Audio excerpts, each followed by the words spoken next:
Okay, so we got quite a few people in, so we'll carry on with it. I'll keep letting people in. For those of you who are new, it's just an open chat tonight. We usually have guests, but tonight it's just anyone can talk about whatever they want to, remote viewing wise. If you want to ask something, we usually ask people to put their hand up and using the reactions, and we take it in turns that way. And also, if you don't want to speak, you can use the chat window to type in anything you want or speak to people that way as well. So yeah, let's just go with the flow. So John's had his hands up since he was here. How are you doing, John? Hi, Daz. Doing great, thanks, and hello, everybody. Yeah, I'm excited by this. If we could talk about the Phobos project of, I don't know how you pronounce your name, Henny Haju, however you pronounce your name. Are you there? Yeah. Yeah, I'm here. Exactly, Henny. Okay. Yeah, I'm excited because it's so rare to see a project like this. And it reminds me of the days in Transdimensional when we posted stuff. And I think we posted in Aurora too, a project that has a project manager, several viewers, everything's laid out, the full sessions. I just had to go through it quickly, but I was just very impressed with that and just wanted to give you a shout out for that. But specifically, too, on the taskings, I did have a question about that. Can I post the taskings in the chat? Is that okay Sure. with you? Okay.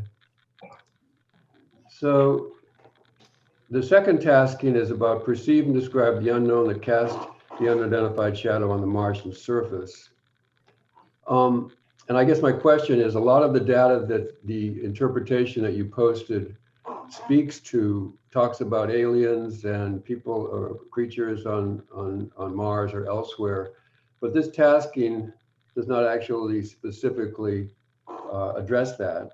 Now, it's certainly possible that if you get data, you may get data that's relative to the tasking, but extends from it. So I'm not saying that's impossible. Plus, you should get lots of division of labor. If you have 4 viewers, you'll get some division of labor, but you'll also get some stuff that's way off.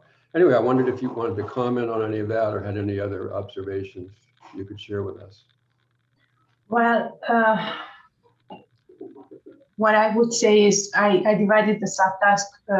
Mainly the first task was carrying the original tasking, probably, or the original tasking in time that was in Daz's school, like the event itself. And the second one I just made because I've seen different interpretations with regards to what those anomalies are in the picture. Like some said that it's just a transmission error, some said it's some light artifact carryover, some said it was the Phobos moon itself casting this really weird shadow on the surface. So I was like, okay, let's see what that is, given the fact that I did a practice target and I had really like weird data on it. And the second tasking was mainly focusing on what is that, like what is doing these visuals on the photos.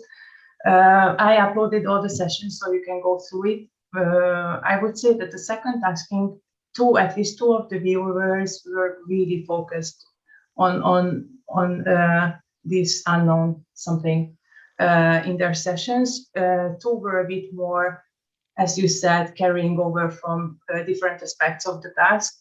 And I as an analyst, because I was not there in their head and I could not tell when I was going through their sessions, I couldn't tell what they were perceiving. So I was just reading like descriptor by descriptor, going through their sessions. I was trying to put myself in their shoes, as you would say, as what they were seeing. And at one point I picked up that someone was talking about many people watching, and it rang a bell. Okay, they might be carrying home, like to the ground control, and they might get data that comes from like the Earth's connection of that target. So when we did the analysis part, I really made sure that all the viewers and maybe tried to eliminate all the data that seemed to be happening or that seemed to be coming from the target side, but could also be a carryover from ground control. So we took out all the data that could have been related to the home base.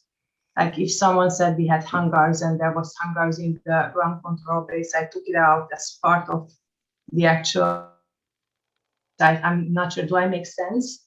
So we tried to kind of filter the data in a sense that, okay, what can be noise coming from the Earth part of the connection, and what still belongs to the Martian or Phobos aspect of the site. And we had some anomalies, like the dome-shaped structure that was nowhere to be seen near the ground site. So we had to go, okay, some aspects like the vegetation, the weird dome-shaped structure cannot be tied to noise coming from the Earth aspect of the target. So it has to be somewhere. Either it is an AOL or some kind of imagination, but given that it came in all 4 sessions, we got strange structure, vegetation, leaves, stuff like that. I had to say, okay, well, probably then it is somewhere around the target site, if I make sense. Yeah, it makes a lot of sense. And you do have to filter out data because you're never going to get 100% accurate data from any particular viewer. So that's understandable. One other point was that I think it was mentioned in there that y'all did a UFO target the previous week or something. But my sense is you haven't done a whole lot of targets. So it's not like UFOs and stuff is in the air every week. Is that correct? We like two of the viewers that we worked with on this project. I won't name them because one of them is still asking for staying anonymous. He or she, they might change their stance on that one. We have been doing weekly targets on a group we have set aside for this, and well, mostly we do targets that are verifiable, like, or has a lot of verifiable aspects, like Angkor Wat and whatever. But sometimes we do like esoteric targets too. Well, thanks for the answer, and welcome to doing all these projects. This is great to see a new group doing stuff like this. Really appreciate it. Thank you. Yeah, thanks for sharing that. I think I'm going to get together with Henny very soon, and we're going to probably record a video on all this and put it out on the YouTube as well. And I think, Henny, was it part of what my target poll, wasn't it? The Phobos target. Yeah, it was from Target Monkey. Okay, yeah. I mean, I added that to the poll years ago because in the 90s I heard about the Phobos II UFO event, and I was always curious of it. And then I did find I don't know if you've seen this, some of the Stargate viewers at one point looked at Phobos. I don't think it was Phobos 2, but they did look at Phobos using ERV, and they saw all kinds of weird machines and stuff there. And I also got some sessions over the years from other remote viewers that have worked the target, and they've also picked up some interesting anomalous kind of craft type weird stuff as well. So that's why I added it to the poll, just to see if what other viewers over time would pick up on it. But it's an interesting one. I know Ed Dames' company way back in the early 90s did a report on it as well, and put a report out if you can get hold of that somewhere. We are hunting that one right now. It is definitely an interesting one. I saw the pictures because the pictures you used in your feedback. I saw them in the mid 90s at a UFO conference when it was first released to the public by the Russians. Yeah, Maria Popovich or something like that. Yeah. Caused a lot of interest at the time in the 90s. Yeah. One other question on that. You said you were going to try to get the sessions, I think, right? How are you going about that? The original sessions done in the military? Well, we have contacted SciTech, which turns out is Dane. I think the name of the guy who is running it now. We have zero response from him. So another viewer, John Adams, is trying to get to Ed Danes if he has a copy. If not, we know who the original contractor was, and we will go to treat who was giving the funding for the project, because they sure have a copy of it. I'm not sure if they will give any of it or a summary of it once. Good luck. There may be in Baylor University, which is where the SRI archives are now, but I don't know if they've been cataloged, so you can visit there. But that's someplace I might want to go to check out the SRI archives.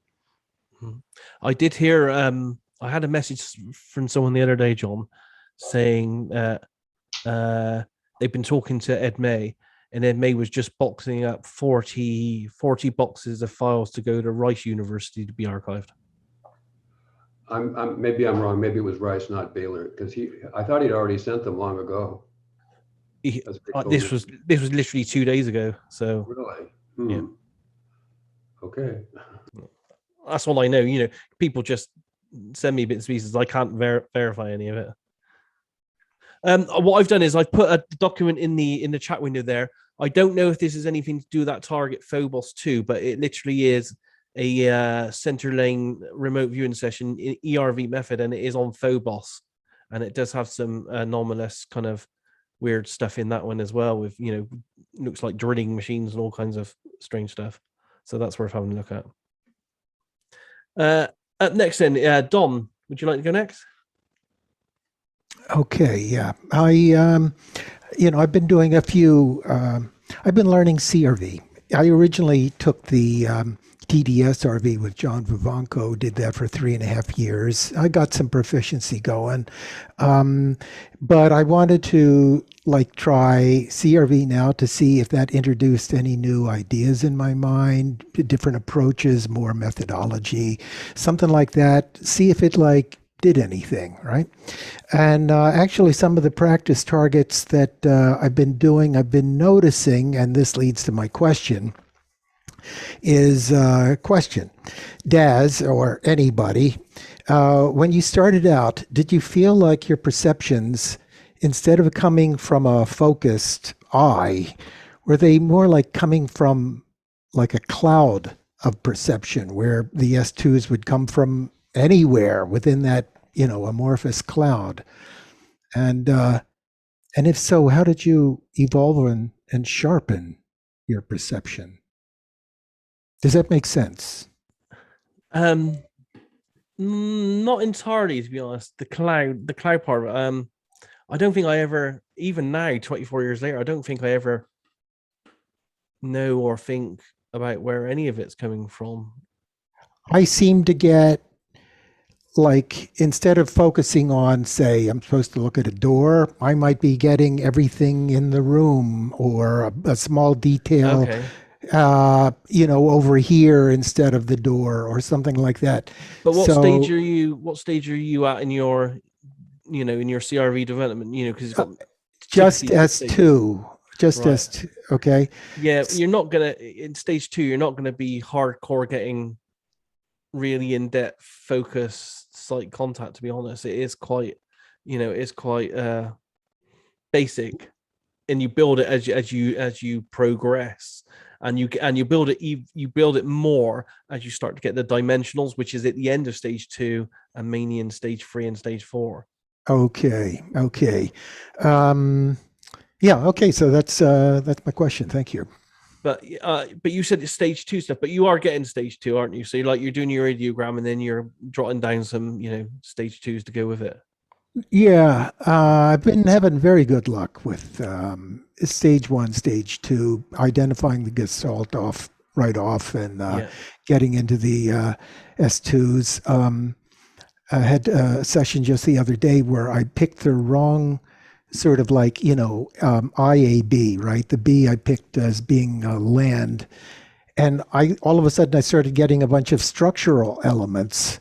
So I retook the coordinate. This time I got a structure in my ideogram, started getting a nice grouping of structural elements. And it's very interesting to see this, because I did not have these kinds of experience with the TDS-RV. That was sort of like a more general kind of remote viewing, whereas this starts with these little things that expand the aperture, I guess is the word, right? Yes, yeah. Sounds like you're doing it right then. I wouldn't worry about, being in stage 2 and getting broader views of the target, because you probably don't, because literally stage 1 is gestalts, and then you're adding on the end of stage 1 with your stage 2s, you're only adding a few more sensory details to that. I see. All right. So I'm not at the point where it really has opened the aperture. Not yet. I mean, some people, you can get quite good detail on stage 2, and to be honest, I do a slightly different version of the CRV than the what we call the original Ingo CRV, in that after doing your stage 1, you do your ideogram and you do your you do your A and your B, and then sometimes underneath it you write your S2 and you do a couple of stage 2s, like, oh, it feels cold or it feels hot, I feel hard and that kind of thing. But it's usually only a cluster of 5 to 6 or so there. Okay. Oh, very simple, as opposed to going full page, next Well, page. this is where I'm going with it. I always found over the years that wasn't getting me enough stage 2 data, bearing in mind that stage 2 is including every sense that you've got as a human. So I added an extra page to stage 2 after I did my IAB focus thing and did stage 2s with that. When I felt like I was finished with my ideograms process and I wanted to move on, I then forced myself to do a complete whole different page of stage 2s, where I literally just go through every one. So I start off with textures, taste, smells, then I look at visuals, and I break that down into colors, contrast, and luminescence. And I literally run through every kind of sensory detail I can to really squeeze that data as much as possible out of it. And then at the end of the stage 2s, I have a couple of dimensionals. So I look to see if there are any horizontals, verticals, diagonals, then mass, density, space, and volume. And then that brings me into an AI then, which then moves me into stage 3. But what I'm saying is I do this additional page where I literally go through a checklist and make myself do all the stage 2s to pull that extra data. Can you make that checklist available? Yeah, it's already available on my website in my under the I can put the link in the thing here. Let me get it up a second. But yeah, it's already there. Sometimes these word lists they can be very helpful. Yeah, it's not a word list itself. It's just I have a set page 2 where I always start off with textures, then look at temperatures, and then look at visuals, and then I look at taste, smells, energies. I even added an extra weird category I stole from SRV, where they have this thing where they probe called subspace, and they say for subspace is anything esoteric that you can't see, kind of thing. And I even added that as a category as under sensory, because for me, if you get goosebumps and your hair stands on end, and that's sensory kind of reaction to those kind of archaic, esoteric kind of energies. So I added that in there as well, and that's always not for every target, but if it just happens to be an esoteric kind of strange target, that also gives me amazing data on that, just on that alone. Okay, I've got to ask you on that particular detail, if you're dealing with a mundane target, a Eiffel Tower, for example, yes, what would you get if you were probing that esoteric? Probably nothing at all, and I would probably just write a line through it saying nothing. Or you would actually realize you had nothing. Yeah, it just comes up as nothing, or it might just come up as like subtle energies, because you might be picking up on the emotional states and energies of all the people floating around that kind of target, which is esoteric in its own way, like telepathically kind of picking up on energies. Sure. I mean, sometimes when you're probing for a specific thing like a touch or whatever, it's hard to determine whether you're perceiving nothing. Right? Smell is particularly bad with me. Like as a human, I have poor smell. So detecting smells, odors, in a room, in an environment, am I smelling something? Am I not smelling something? I don't know. So well, for me, I never physically smell anything, mine, or taste anything. For me, it's just the first word that comes to mind is the correct one, and I just write it. Okay. All right. Thank you. I never ever in any of my RV sessions have had anything real and physical. It's just a feeling. So if the smell is of, and I've done these in dead people, missing people cases, if it's like decay, and I know what decay smells like, it's a real foul smell. But when I'm doing RV sessions, I don't actually smell that. It's just I know that if I did smell it, it would be decay. Hmm. So it's very subtle difference on that. But I've put the link to the manuals page on my website, and it's the one at the bottom where you can see how I do it, the open source one that you can download version 4. All right. Thank you. Yeah, no worries. But and good luck with it as well. It's a complex process. But you know, if you It's a ever lot have of any fun. questions, It's so much fun. Yeah. if you have any questions at any time, just email me or send me a message or something. All right. Cool. Thanks. Okay, Rich. Oh, John, is John wanting to ask another question, or is it Rich? We'll go Rich. Do you want to go next, Rich? Sure. Can you hear me okay? Yeah, you're fine. How are you? All right, good. I finally figured it out. Thanks. All right. So yeah, I was just curious if anybody's tried the Bullseye method that's been floating around on Reddit lately. I haven't, but there are some Reddit guys here this evening. I don't know if any of those have Sasha or Brett or any of the others. It looks really interesting. When I get better with the baseline stuff, I'd like to try to kind of incorporate that in at some point.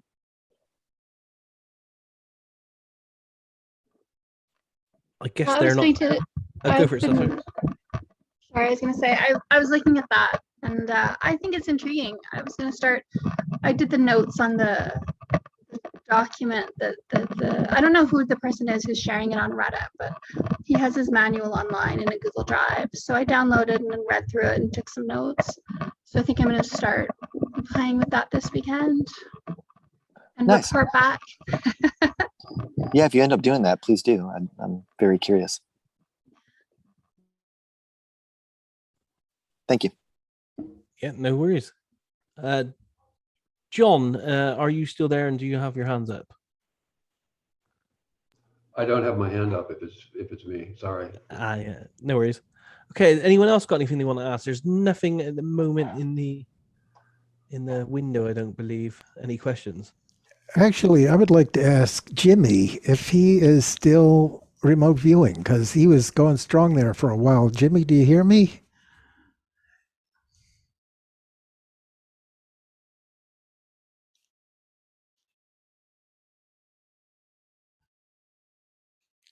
Say something.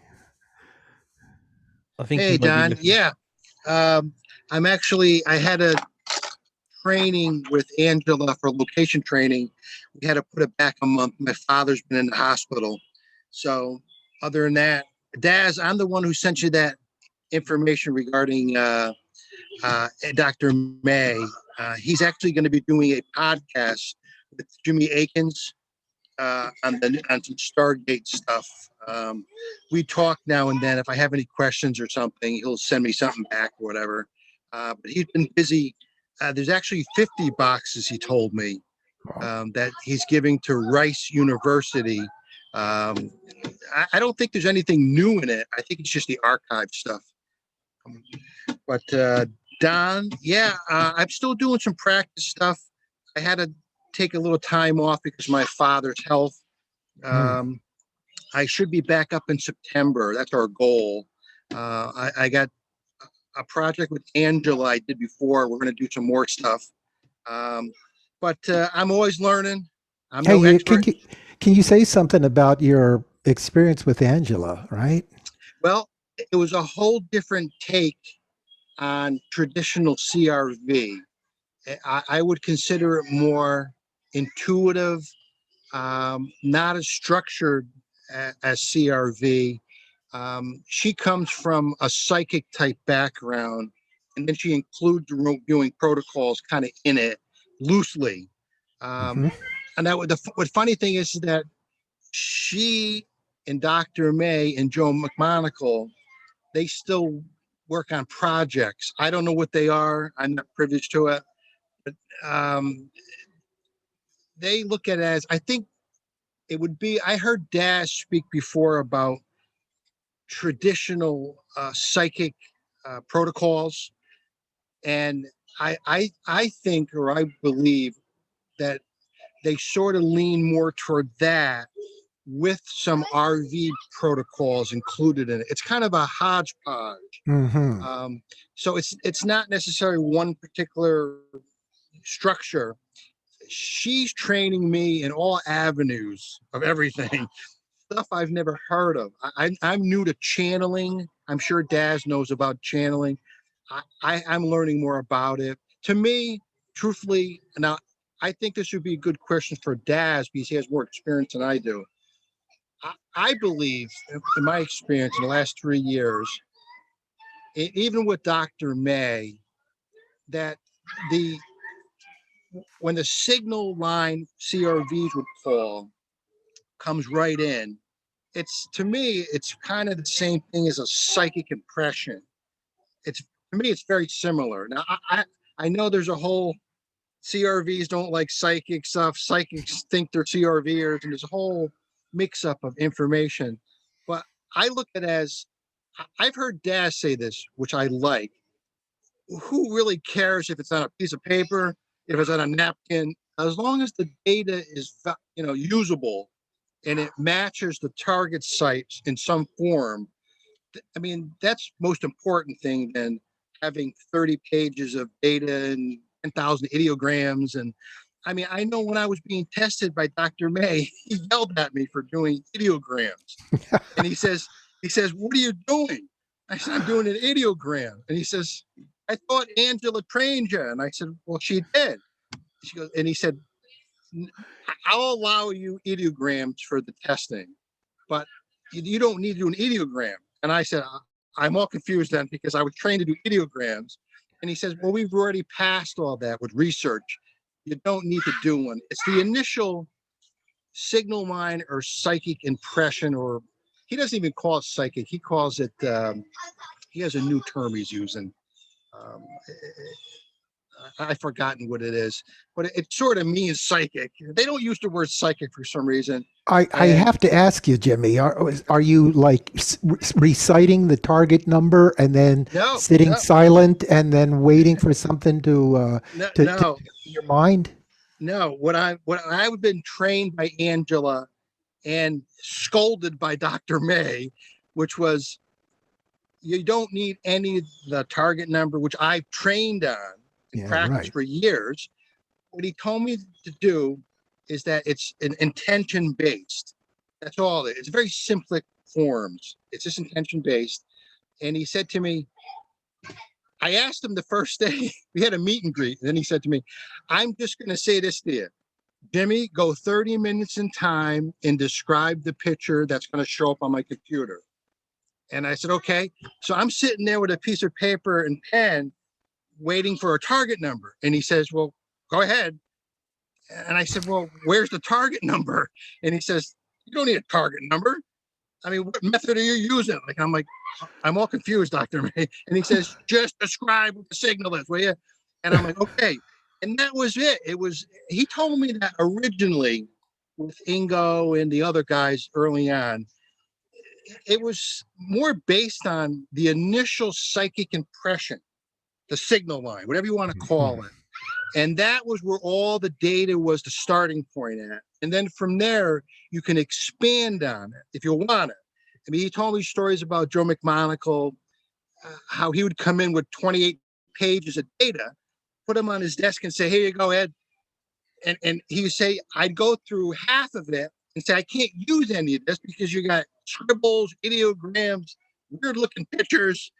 Just write me a summary and tell me the highlights or the most important pieces of the data so they can actually use it in some format on a target or whatever they're doing. So it's confusing for me, to be honest with you, when I hear like other remote viewers going through all these protocols and stuff, which I do, stages, and then hearing like professional people like the Stargate people and Dr. May, who's got 20, 30 years in it, saying kind of the opposite. Yeah, right. It's confusing. I have to be honest with you. And I don't know what to think. I mean, I'm glad today it's an open forum because I'm really curious to see what Daz would say about this. Because I don't know. I'm still learning. This is my 4th year. And it's like, I'm scratching my head thinking, well, to me, the stages make sense. I can do all 6. But I notice sometimes I skip sometimes a stage because I just get more information about a certain a stage, and then I might come back out of sequence, and then I'll do a summary, and then I may after add some more information to the summary. So I don't know. I call what I do and what I learned from Angela and also Paul Smith, what at the Rhine I learned from. I just say I'm remote viewing, but it's a hybrid system, and that's all I call it. I don't have really I'm not an expert. I've had some really good luck. I mean, that's why I got the Dr. May. I hit all Angela's targets, which are also people's psychic targets.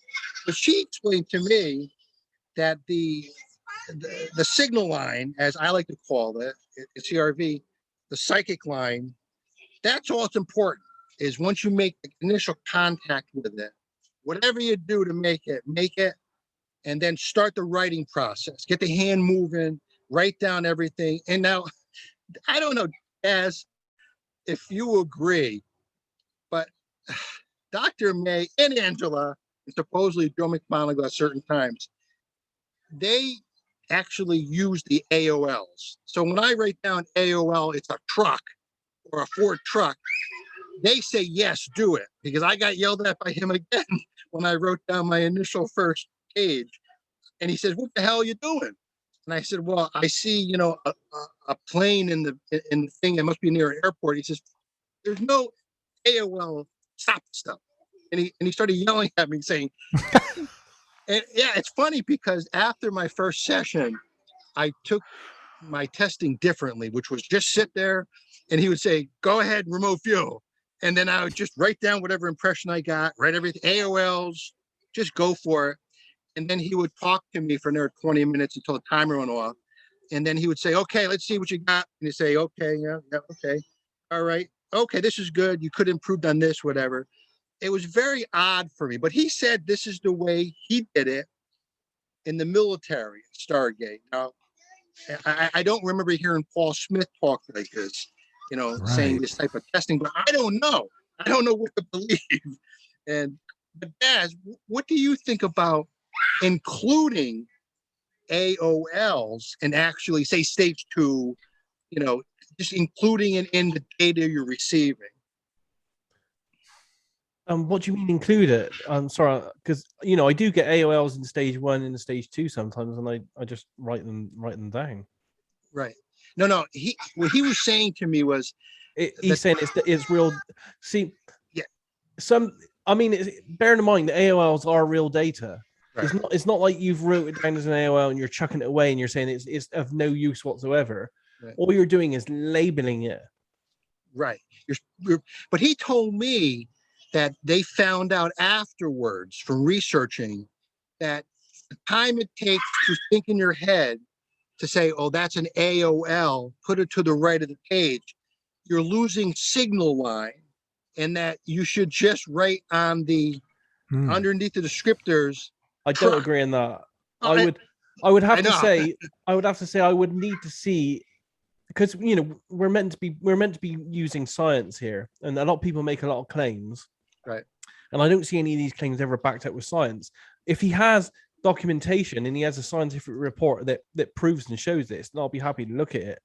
But I don't think I've ever seen anything along the lines of that. Right. I know he told me that they hired linguistics people and people that study language.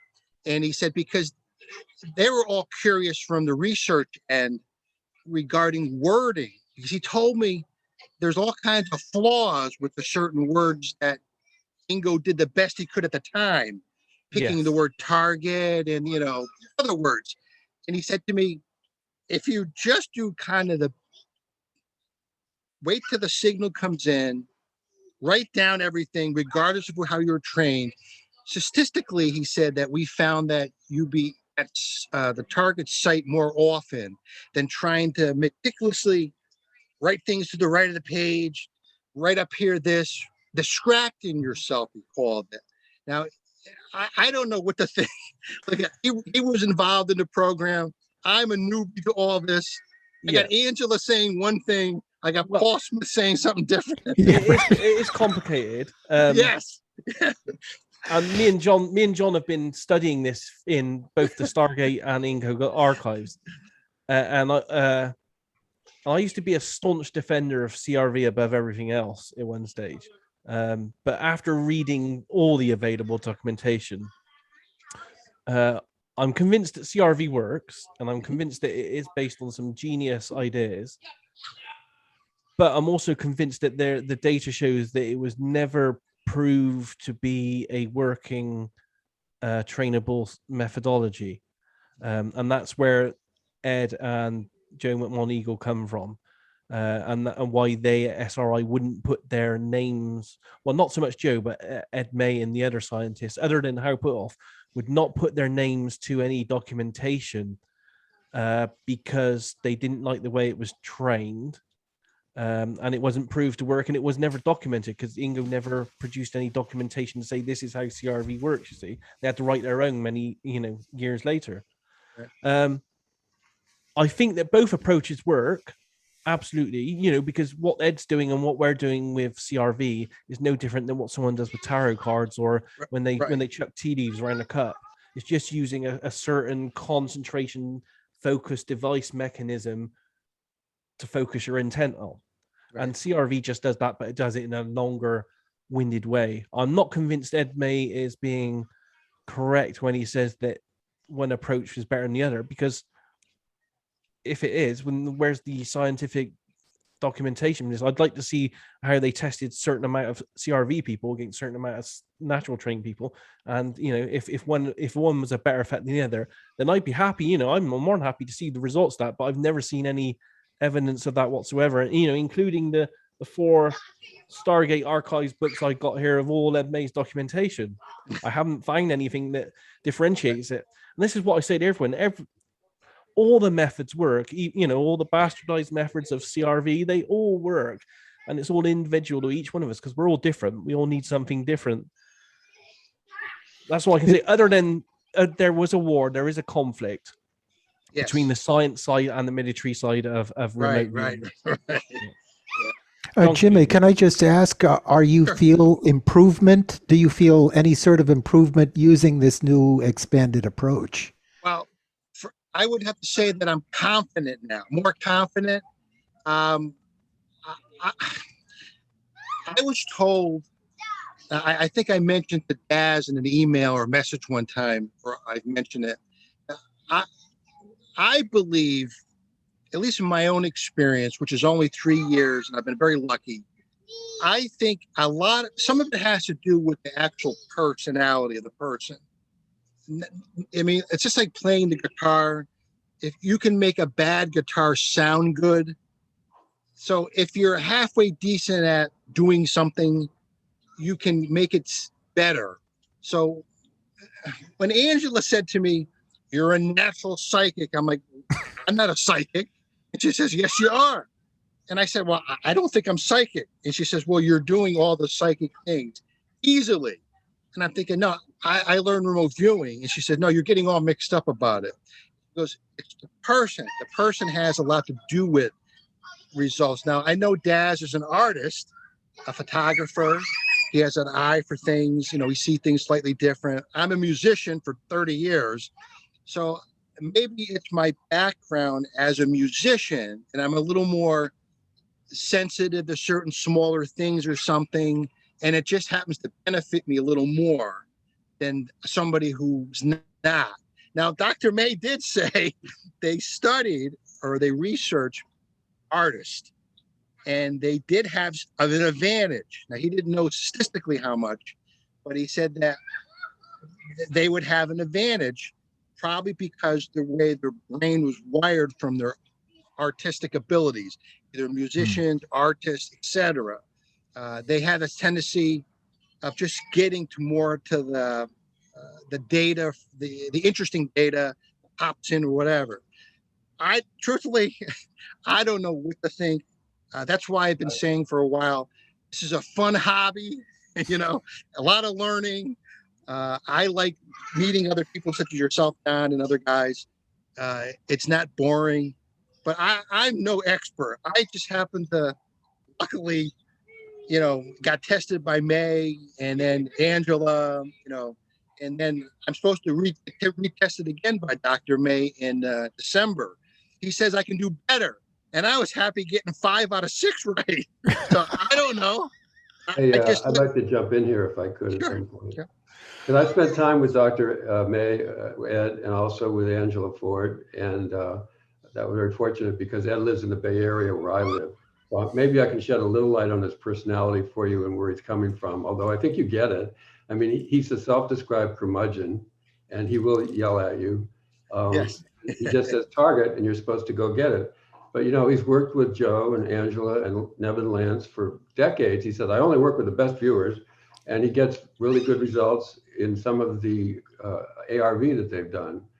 Now, since what I read was that you tested really well with Angela. You impressed Angela, so she wanted you. So you're good. You're good. Face it, you're good doing this stuff. I did some sessions for her, and she said, "Well, you're a good viewer," but she didn't ask me to go further testing. So seize the time and do that. But as far as the difference between, Ed doesn't get that CRV works. He just doesn't get it. That's where I'm coming from. And I was fortunate because I was trained in a method that was an offshoot of CRV from the most successful company that existed at the time, and maybe ever, the transdimensional. So I know that kind of method works. Ed and Joe do not get it. So just live with that. And, whichever, I still use a TDS type method when I do regular remote viewing. For ARV, which I've been doing for 10 years, I have separate methods. But, keep exploring, find out, maybe a hybrid will work for you. You see the DAS and most everybody who's been at this a while modifies their original training to find the facets that work best and components that work best for them. So that's just a little from another guy here in the Bay Area that has had to face Ed May and argue with him. Yeah, he's there's a side of Ed, which I don't know if you got to see it all, but everybody has probably seen him. He's a straight shooting scientist guy, data only. But there's also another side, which I got to see after about the 3rd test. He figured out I didn't have an ego.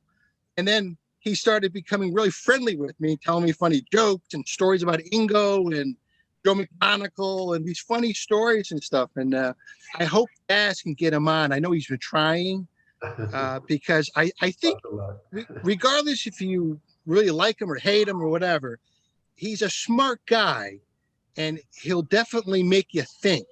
And that's what I learned from all this is that I learned a lot. He's actually a really good monitor too.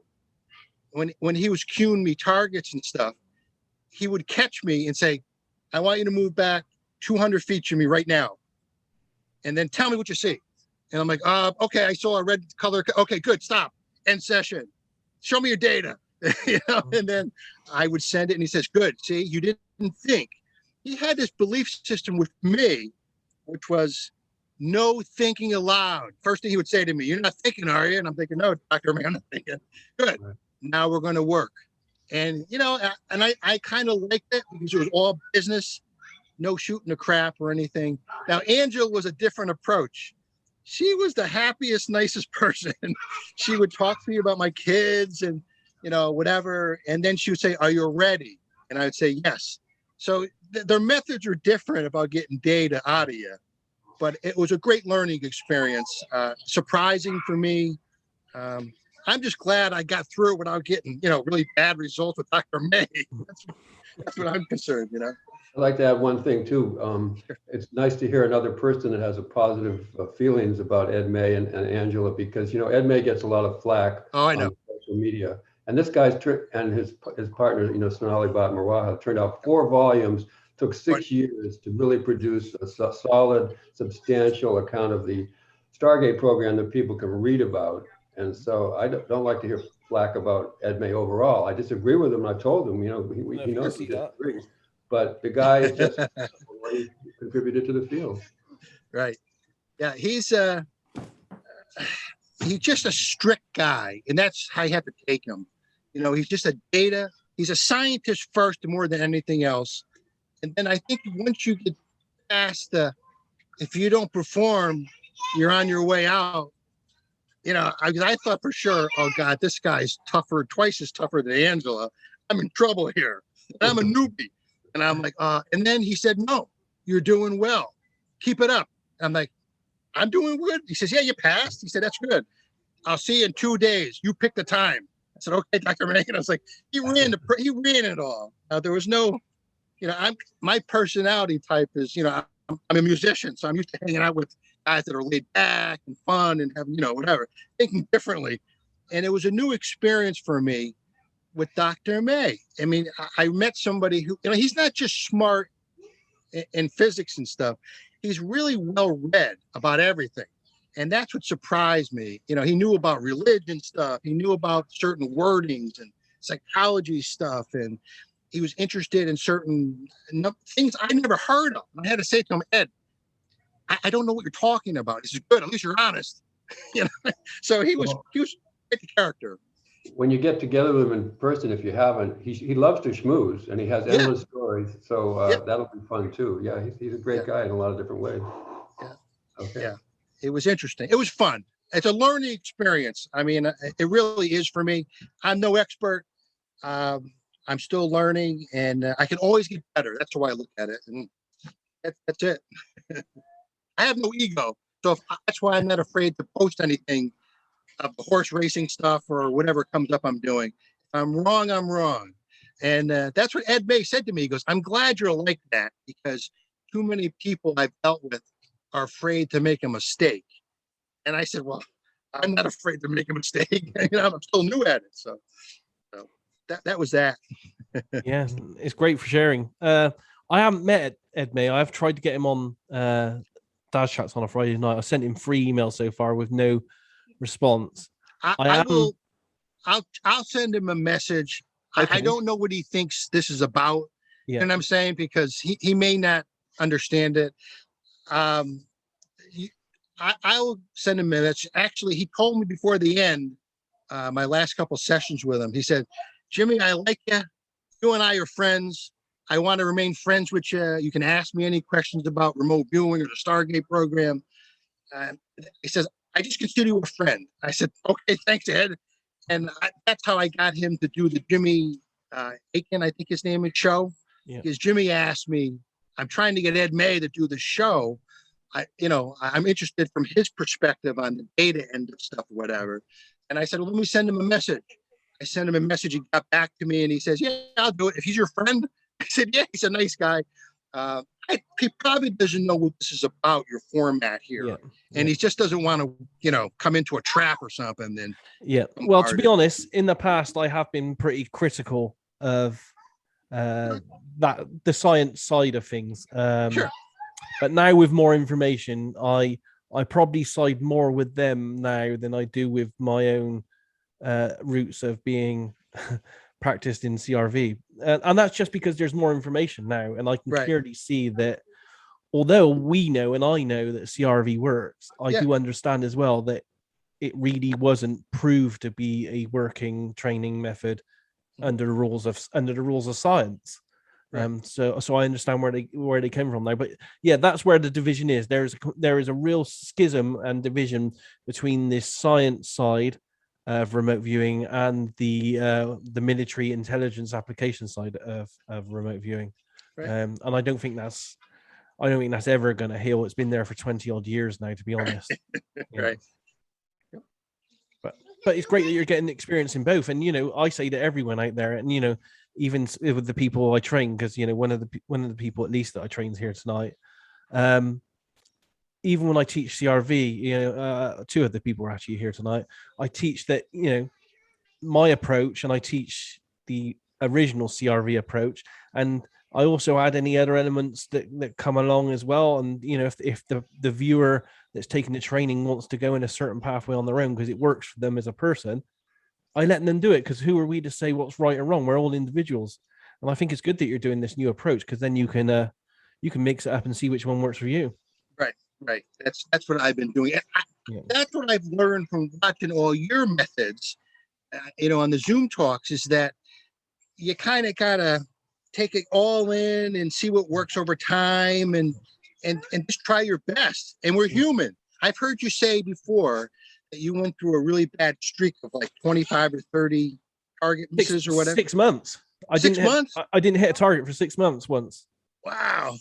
Yeah, and then you rebound, you get back your confidence, and you go back at it and stuff like that. Yeah. Yeah, yeah. It's definitely a learning thing. And I'm no expert, please. Far from it. No, it's great. It's great that you're going through this, and great you share it with the people here tonight, because it, it gives another side of thing. Because we do hear an awful lot about the CRV and the method sides of remote viewing, and not as much of the other sides. It's almost like they've been pushed aside in some way. I am trying to readdress that balance a bit now. I am having a good dialogue now through emails with Joe McMoneagle. I have them for several weeks now. We've been going back and forth asking questions, and I've been sending him documents and this kind of stuff. Whereas before I was quite argumentative, because I was quite blindsided in my pursuit that yes, CRV works, it's been proved to work. I know it as I've seen the documents. Now I've seen the full picture of the documents. I know that the picture's a little bit more broader than we've probably been led to believe.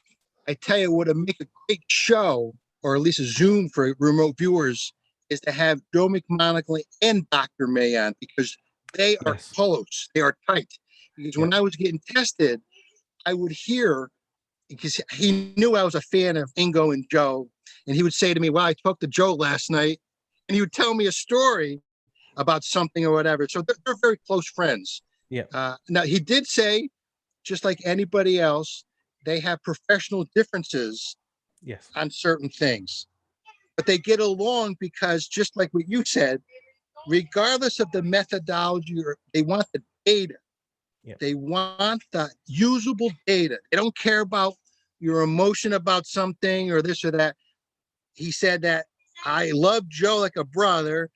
We disagree sometimes like brothers, but at the end of the day, it's about the operation or the data or what we're working on. And that's it. Absolutely. You leave your differences aside and you go forward. And it was good I was glad to hear that, because I myself too have, like, hold on, Joe McMonagle's kind of in this corner. You got the military guys here. You got Angela's group, the psychics over here. Why can't we all kind of get along, come together, and sort of make the best of this phenomena called remote viewing, To be honest, I think, and been looking at this, and there's been this schism for since I've been into this, so 25 years I've seen this schism. And although we're on spiritual pathways with what we're doing with remote viewing, each of us on our own journeys, some of us still have more closed minds in our approaches than we should, in the considering the discipline we're practicing here. And that we're all human and we're all different, so we all have different viewpoints and opinions as well. And as people know from all the different arguments that are online. But as you may have noticed as well, all the major arguments that are online are always only between the CRV people. Right. Yeah. No other methodology argues online like CRV people does over the smallest little nuances. And in the end, it doesn't really, really make a difference. As long as you get your data at the end of it, that's all that matters. That's first thing I learned from Dr. May. Yeah. He said to me, Jimmy, I don't care if you stand on your head during this half hour to an hour and you get the proper data. You understand that? I said, yes, Dr. May. I said, okay, but I'm not standing on my head, I said. Yeah, that's great. Yeah. Thanks for Thank sharing you for that, the time. I appreciate it. Yeah, no, it's been great chatting. Yeah, Pablo, you've had your hand up for a while. Would you like to ask or comment? Absolutely. Would like to add something, and would like to challenge Jimmy here for something. Just take this as a preamble, right? And it's not directed at anyone, but imagine if I would tell you that if you have not gone to Juilliard, you cannot be a musician. Of course, that's not truth, right? And I have worked with a few musicians that were even, really well versed in everything. One of them worked in the Sweden, Philharmonic and so on. And he told me, man, I've seen here in the streets people playing the guitar in such a way that even all the theory about melody and everything simply doesn't seem to apply by logic, right? So it's a little bit like, you can have a different context. You may enjoy good music and you can play the guitar amazingly and you didn't have to go to Juilliard, for example. On the other side, you can have people that are actually trying to investigate a little bit more on music and want to deepen that knowledge, and they end up writing all those essays and big books, and you end up with 7 tomes on melody theory and so on, and maybe useful sometimes. My personal opinion here is that what has happened with CRB is that the context is different. I will try to exemplify this in the following way. I started my RV journey with TRB. I know there's a lot of criticism. This is related to a different ed, not Ed May, the other ed, Ed D. However, if you ask me operationally, it works. There's nothing saying that it doesn't work. Whether it's more accurate or not, I can tell you that because I've got really amazing sessions from it. However, when I started in CRB, and I was amazed at the quantity of information I could get or perception I could get from earlier stages in comparison to my own experience with TRB. Right? Again, I tried to learn the guitar, and I'm not proficient at the guitar, but on the other way around with the harmonica, I'm way much better. I could grasp it almost by ear. So that doesn't mean harmonica is better than guitar, right?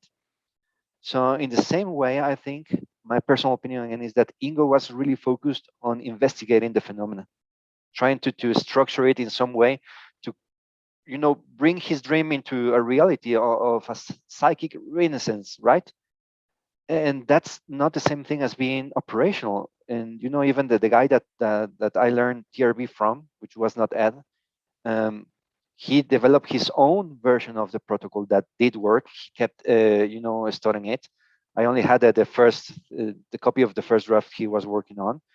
Curiously enough, it had some similarities with HR. Sorry, I'm missing Hawaiian HR. Sorry, you know what I mean. Hawaiian Remote Viewing Guild. Sorry I'm missing the letters, but that's another thing completely different from the other methodologies, and it works. And so on. So I think that the biggest thing here is the context. If you're trying to be practical, for example, in the music, you're just trying to enjoy a gig or be the perfect, guitarist and so on, you have your own way to make it. If you want to study it, I would highly recommend a more controlled environment so you can document it better. But in the end, all of them work. And that the main variable is the person doing it. So that will change. And I completely agree with Jimmy, and that's we need to break those stigmas, because our way we are creating a bottleneck for the actual thing that is to develop this. Imagine from, let's say, 10 years from now, assuming everything goes well, we may even end up with something that RV is just a small part of it, and it's well developed and more widely accepted. We don't know. Like, people that never thought, there's this guy, Simon Sinek.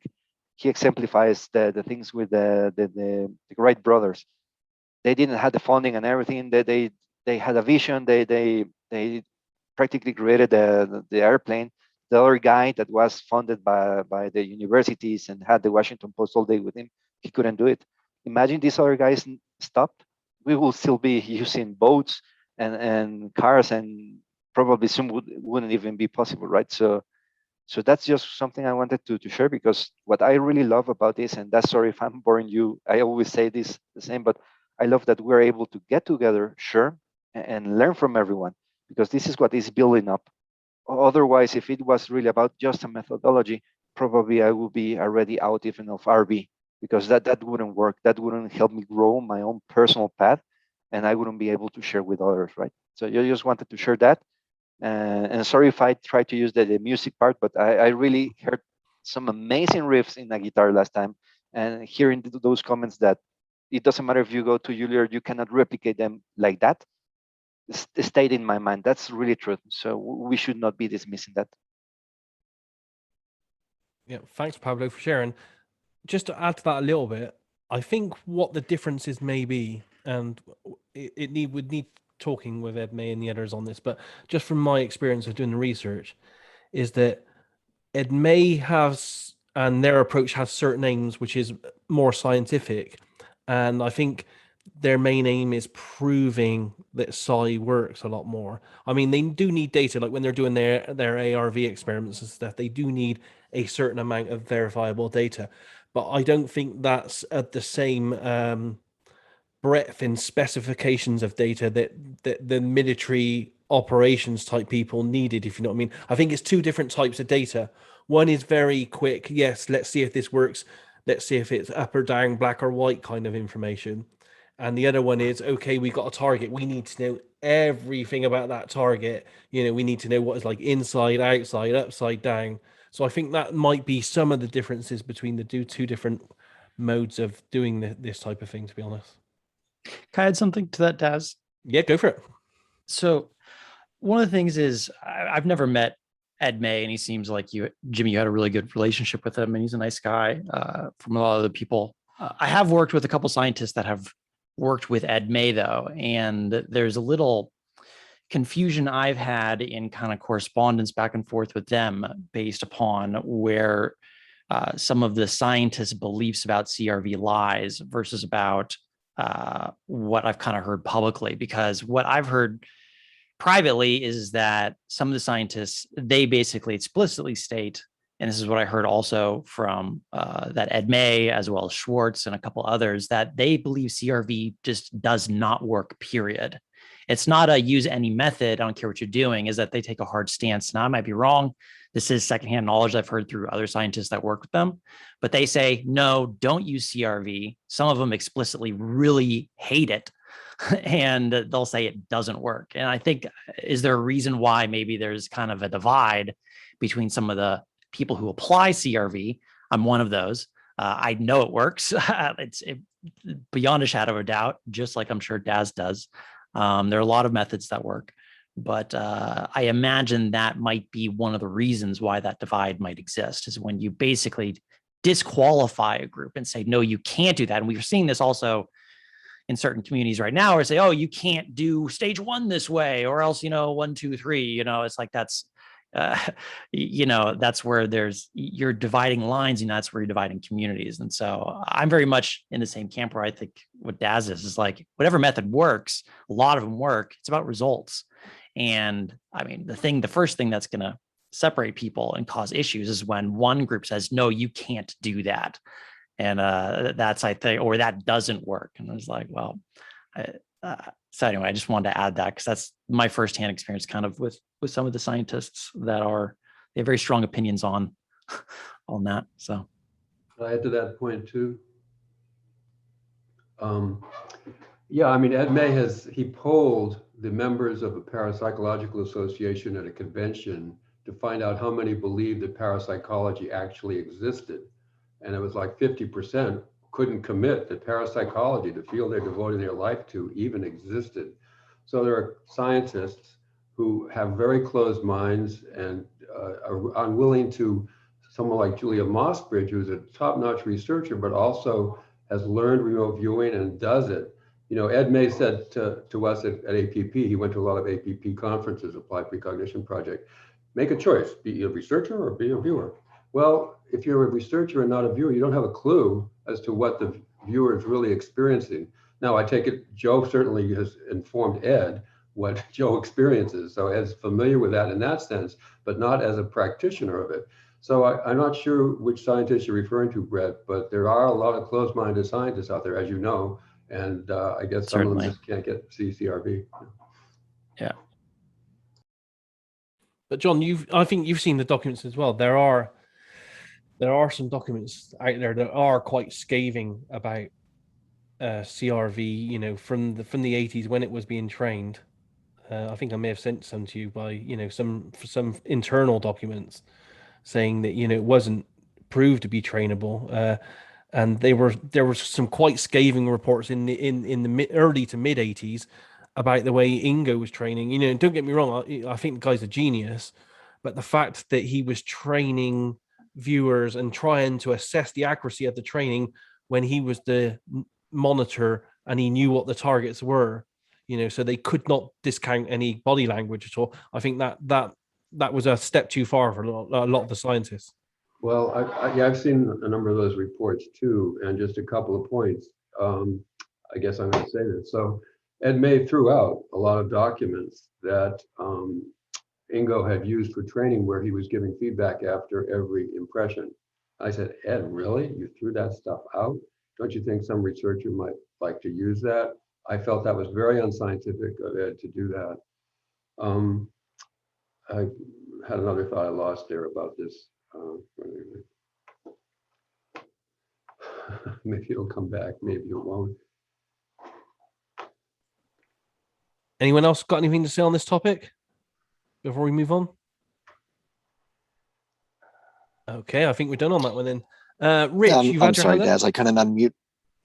Yeah, I couldn't unmute fast enough, but yeah, it's pretty much a continuation of this Okay, to go a for it. degree. So just for clarification, for you, Daz, were you saying that there was no scientific precedence for CRV being teachable? I mean, isn't that the whole point of SRI and then the later government programs, or did I misunderstand you? I'm saying I believe it's teachable, and I believe it works. And there is one document that kind of indicates that it's teachable and it improves accuracy, but I don't think it's been tested enough to what the scientists would like to see to prove it. And as I just said, you can't prove a training method works if the person that's monitoring the remote viewing sessions knows what the target is and he's giving feedback to the people that he's training in session, because that might be anything other than psi taking place. So Okay. how do you validate that as an improvement in training when it might not be an improvement in training? It might be something else. So I do understand where the scientists are coming from now that I've seen the evidence of this. And there are other documents as well from the contract sponsors and such, saying that they tried 3 different training methodologies. None of them were proved to work.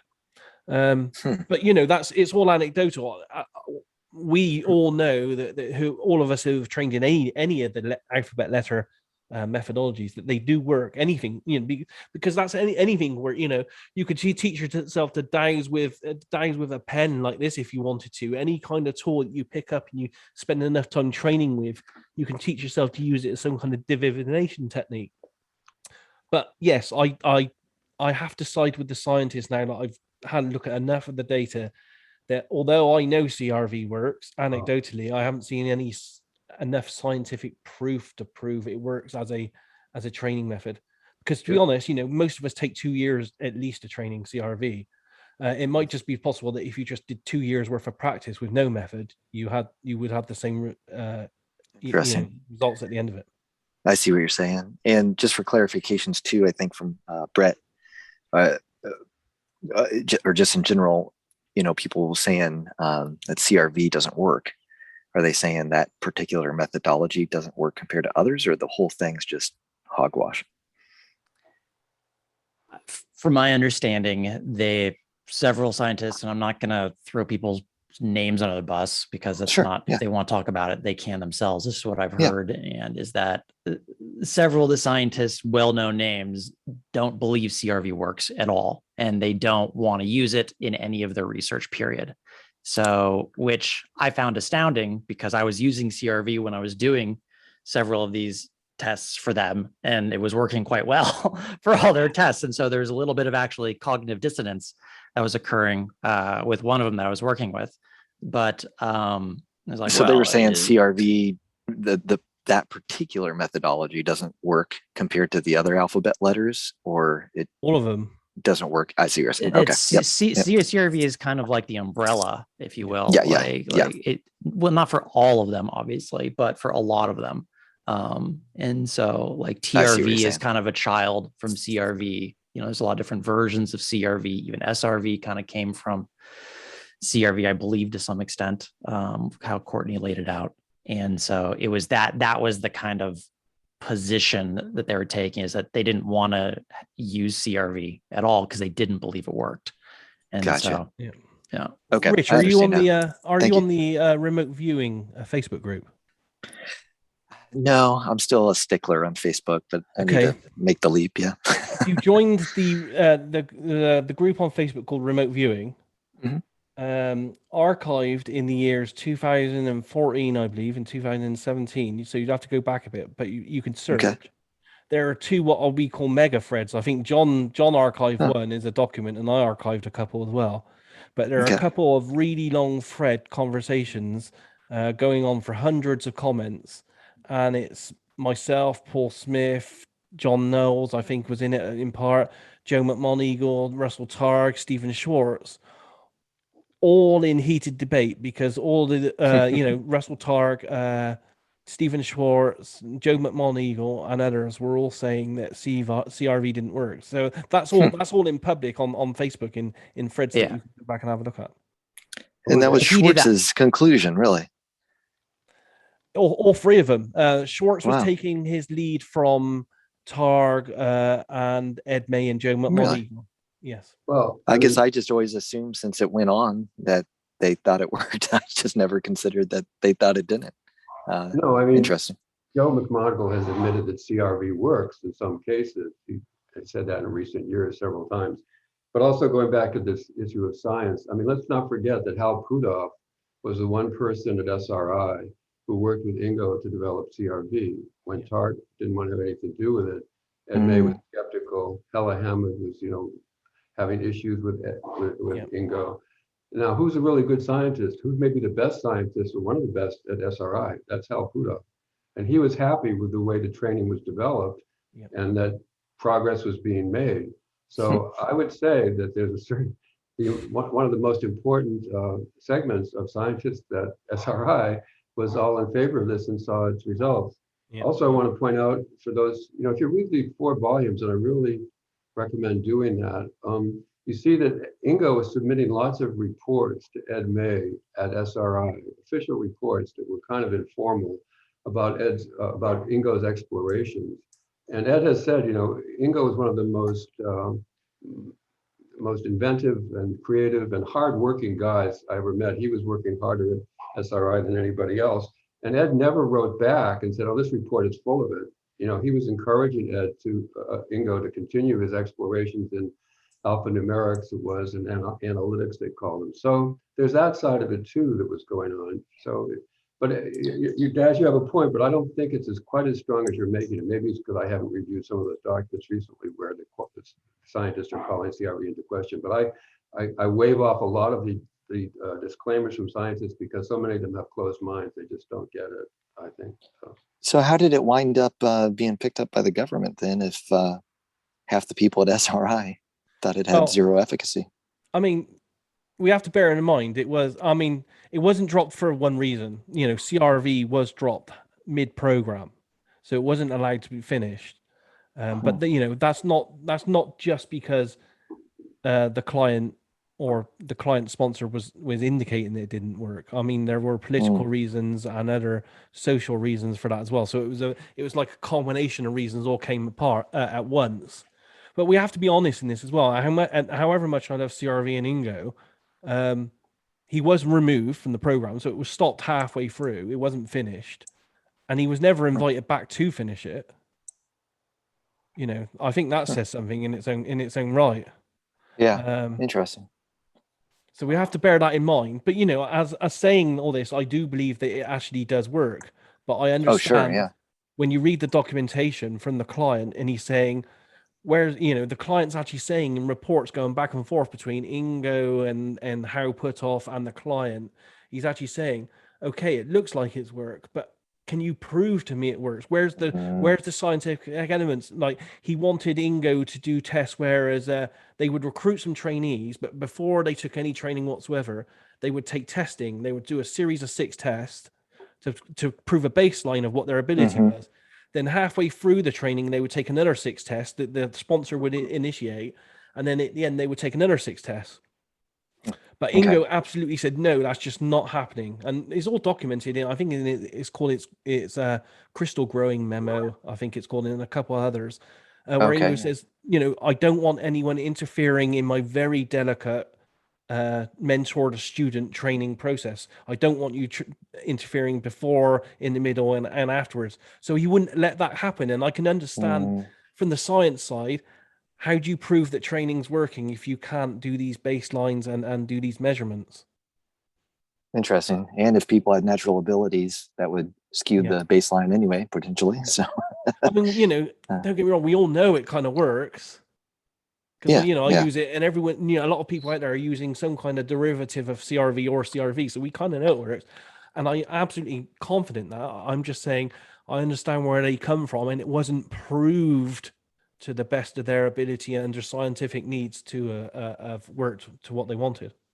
And I guess when you don't have a model or a mechanism of how it works, that's not very helpful either. And you also have to bear in mind as well, Ingo absolutely, and John's seen this as well. There's loads of contracts where over and over where Ingo states that he owns the copyright of CRV, and he kept everything. All the training sessions, all the student notes he kept in folders, so they weren't allowed to keep their own training notes or anything. He was hardcore on that. So another issue in all this as well that culminated in 84, 85 was they didn't have any documentation on the exact process of the entire training method either. And they were asking for that. And Ingo was like, well, I ain't got time to write all this. I told you 2 years ago that it wasn't around. So they didn't have anything physical in a manual or a document or slides or anything. They could say, this is it. We've paid you X amount of millions. This is our training method. It just didn't exist. Which is why after Ingo was removed, a few months after that, they had an in-house effort spearheaded by Tom McNair and the others, the ones that did have training, to create their own CRV manual because there was no documentation. Okay, that sheds a lot of light on that. Thank you very much. It's a messy situation that carries on to this day, and it literally has split the RV community into camps of more science to more more science on one side and more military intel on the other. Yeah. And it's why you don't see Joe McMoneagle and Ed May and some of the others at the IRVA conferences, because they think that it's too much focused around CRV. And I could see if Ingo had a particular mindset, more creative and artistic, that he may have had challenges creating a rigid manual and stuff when he's just wanting to kind of play with it. Yes, he does. He does say, because it comes up, and there's a load of memos called the documentation issue, and I think they're 84, 85, and it's a series of communications going back between the client, the how, and then how to Ingo, and Ingo back to how, arguing over how it got to this circumstance. And Ingo basically says, look, I told you 2 years ago that it wasn't documented, but the money came in, and you guys wanted to take the money and just run with it and run the training program. Which it's what you do. If you get offered money, you take it, and you worry about the details later. Sure. Yeah. No, that makes a lot of sense. Thank you for the clarifications. Yeah, no worries. I think Stephen's up next. If you'd like to have a chat, Stephen. Yeah, I'm really I've been following remote viewing for a few years now. I can't afford to go do any training at the moment. But I've been watching I only found this forum last week, and I've been listening. I've been watching the video back for a couple of weeks last week, and I'm frightened about going further. When people are saying, people are seeing people appearing in things in their house, spirits appearing in people's houses as a result of remote viewing. That's what I'm frightened of, going any further with this.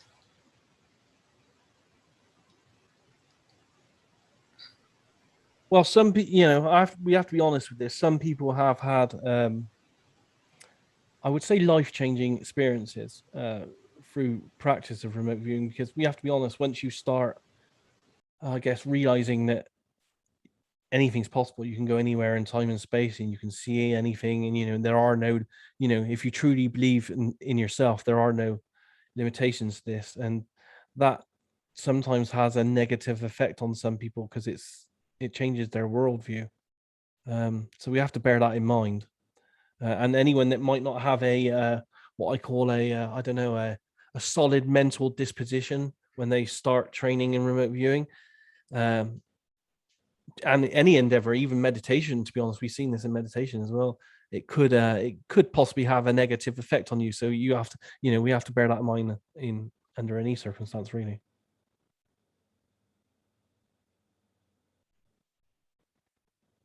Is there anything else you want to ask or add, Stephen? Well, do you know of any remote viewing classes that are under £1,000? Because that's one of the reasons why I haven't taken any official training, because of the expense at the moment. I don't know any personally, but I'm sure there are quite a few out there, I would have thought. Probably people like Pam Coronado or Deborah Limcatz. They offer really good training courses, and they offer training courses in CRV and a mix of other RV and other psychic methodologies. So I would definitely try with them first. But yeah, I would have thought there would be quite a few. But if you want to send me, I think we've spoken in the past. If you want to send me an email to daryl@nethead.com or daz.smith@gmail.com, and I'll put my email address in the chat window. I'll see if I can find someone that might be able to help you out on this.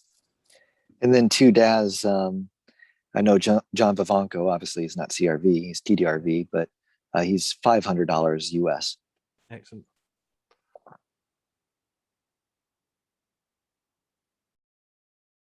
Does that answer your question, Stephen, or do you have more? I think that does it for the moment. I'll go back to another time. All right, Thank Stephen. you. Thank you. Sasha, I think you're up next. Hello. How's my sound? Okay. So I've been thinking about this for a while. One of the issues that I have with all these wars over the minutiae of the different approaches to remote viewing, and the separation between what feels like sects from an outside observer, I really think it's slowing down the kind of research that, in my opinion, would be most helpful, which is the possibility that personality traits of the individual viewer might impact which approach works best for them. And I think that remote viewers, and I understand this, are trying so hard to get some kind of scientific legitimacy, because at this moment in our culture and our societies, that's the gold standard. Science has to stamp its approval on whatever it is you're saying or doing in order for the masses at large to give it any credence.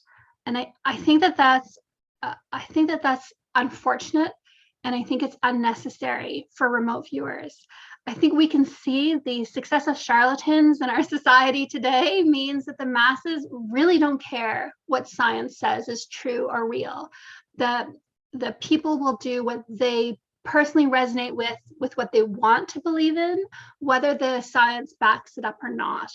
And although that can be exploited and abused, I think for remote viewing, it could also be used as in a helpful way, I suppose, to say that we don't have to run after scientists and somehow beg them to recognize that what we're doing is real and true by their standards. That we're just giving them that power over us. And if you look at the replication crisis that's happening in science right now, it's not clear that scientists themselves are able to meet their own standards. It's not clear that scientists themselves are producing data and information that's replicatable, that can withstand the testing that they want to impose on remote viewing in order to declare it as something valid and real. So even when you look at our most sensitive sciences, like medical science, pharmaceutical sciences, you're taking drugs that in most cases are worse for you than taking a placebo. And science is starting to acknowledge that. And so I wonder about this need that we have to fit procedures into something that science will recognize and validate, because I think that the problem with doing that is science has to have averages and mean values, and you can have a whole set of data points, not one of which is the mean value for that population or for that sample, but the mean value of all those data points, that's what's held as this is the data point that describes this population.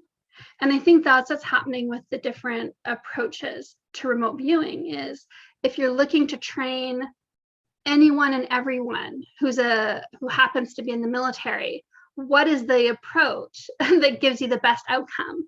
But that doesn't mean that that's the best approach, and it doesn't mean it's the best procedure, and it doesn't even mean that it's the most effective procedure for any one individual in the military. It just means when you look at group data, this is the one approach that gives you the better outcome for the group, not for the individual, right? And so I don't know, it seems to me that because remote viewing developed out of the military and was looking for scientific validation to justify the funding, we're still hung up on that and on these ideas. And at this point, I don't think government funding or military funding are necessary to keep advancing remote viewing. And so I think we don't have to necessarily be held to those standards.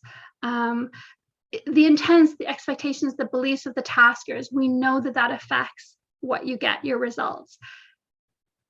That disproves what military wants. So military will say, well, if you're giving me information about the beliefs of the tasker on this target, then that's not helpful to me. I don't want to know what the tasker believes about the site. I want to know what's at the site.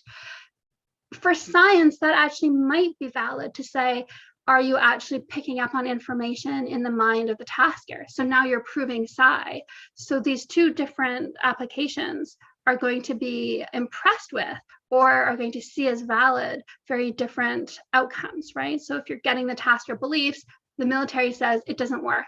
The science, it depends on what you're asking. Are you saying, does psi work? Is there any kind of psi happening here? Well, yeah, okay, you're telepathically picking up on the beliefs of the tasker. So then that's a positive outcome for your scientific experiment. So I just think that figuring out what personality traits work best with each approach, to me, that would be most helpful. So that instead of saying, I want to learn remote viewing, what's the best type of remote viewing? And then that's the one I want to get training on. I would rather see, I'm artistic or I'm rigid. And so those are my personality traits and what is going to work better for me before I invest money in training. And I think that's never going to come out if we keep having these wars between these approaches where only one approach is the valid one and all the other approaches are less legitimate, right? And I think that we're missing an amazing opportunity to bring out the best in individuals who have the potential to do a lot more with remote viewing than they're doing now. That's my piece. And I want to hear what other people have to say and think about that. Okay, anyone want to answer that one? I can answer some of it but I want to give someone else a chance to talk if they want to answer. I have a question. Sasha, who do you think is saying that we need scientists' approval to do RV?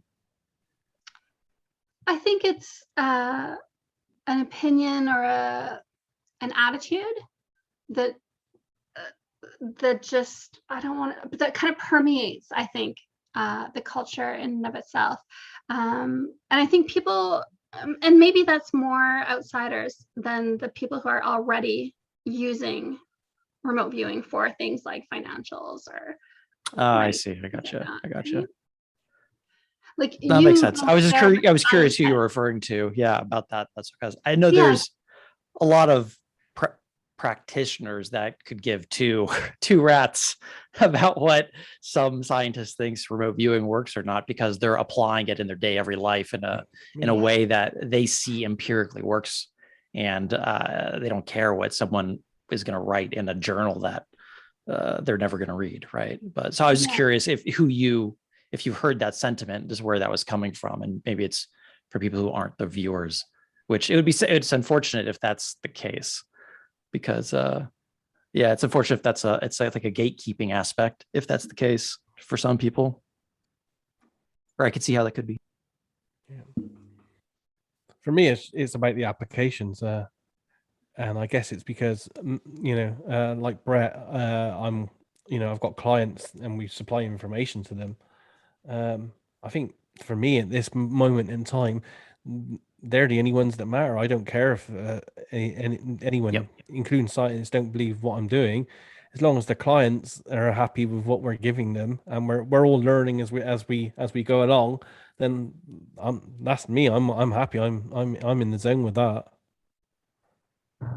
I do think we need some sort of standard just so we can, you have to be able to measure in order to improve. And, without some sort of standard, I don't see a good way to kind of poke and prod and see how it works and to improve, but maybe I'm wrong on that. But for the scientific method, I think we need, I don't think scientific method works for sci. Not well anyway. We need a new paradigm for it. Yep. We need another 20 million in 20 years of research, I think. Whether we'll get there or not, a different thing. Because I do see that remote viewing is described, like there are Twitter accounts that are dedicated to arguing that remote viewing is a pseudoscience and it's just charlatans and it's just a sham. And that's where they're getting their power, is by saying, well, it's not scientifically proven. And so that's why I think if as a community, remote viewers could fight back by saying, we don't need that legitimacy, and this is what we do have. And I think if we had approaches that worked based on personality traits, we might find that we end up with data that's more persuasive to those skeptics. And that, because it is a gatekeeping method, it is keeping people uninterested in something because the first they hear of it is, oh, that's a funny sham that silly people are engaging in, and they're just deluding themselves. So I think we're keeping a lot of people who could be involved from getting involved. And I worry about that, I guess. Sasha, I think, I don't know if, this is my own personal opinion. I don't know if you're ever going to change a hardcore skeptic's mind about psi or RV. I don't think that's an endeavor that it's like chasing your tail, perhaps, is the way I kind of view it. But what I do view on that regard, though, as far as like a lot attracting attention to RV to a larger group of people, is you need to have really hardcore, strong evidence. And what is that? I think, and this is again just my opinion, one of those that remote viewing can be done is, well, show me the money, show me that you have an ability to use your mind to see the future or see non-local sites. It's like, well, then prove it and do something with it. And that's one of the things that I'm very diligently in my own personal records for. Obviously nothing will be about who I'm doing work for, but it's all market related. And part of my goal is showing in the future, it's like, here's how much money was generated using these techniques. You can believe it or not, here are the account statements, here are the transaction ID codes, here's the X amount of money that was generated. It was purely using these techniques of remote viewing. And I think that I view that as a potential attractor to say, hey, new people might get into, what is this remote viewing thing? And then whatever, like you said, maybe attracts them, whether it's some more structured, rigorous approach of like a pen and paper method, or a more free form method, like some of the like Targ and others seem to be a fan of, which also work, obviously, as Jimmy was talking about earlier. He's had a lot of success using those methods of just focus on, Ed May was just like, focus on the task instead of going through all this rigmarole. And it's like, yeah, all work. And I think you just need evidence, and you need, that's only going to happen by people who are doing it now that have success with it, and then can show that success and prove that success. And I know Daz is doing a lot with money in the markets and cryptos, and has had a tremendous amount of success with that. I'm doing it a little bit more privately, but in the future, hopefully the next year or two, I'm going to be putting that out, like very specifically all the details of what I've been doing. Kind of have contracts and non-disclosures and all that stuff, so I can't really do it right now, but in the future, I should be able to do some of that. So, but that's just my take on it, on how I think. I don't think you're going to win by going to a skeptic and saying, let me argue with you and convince you. I don't think you're going to win that. I think the only way you win is more in a court of public opinion with really strong evidence and anecdotes and experiences. And then those who it attracts. And those who still don't want to believe it, then that's fine. Just my take. Can I say something? Hi, everyone. Heather from London. As something Brett said a moment ago about you'll never be able to change the minds of those diehard skeptics.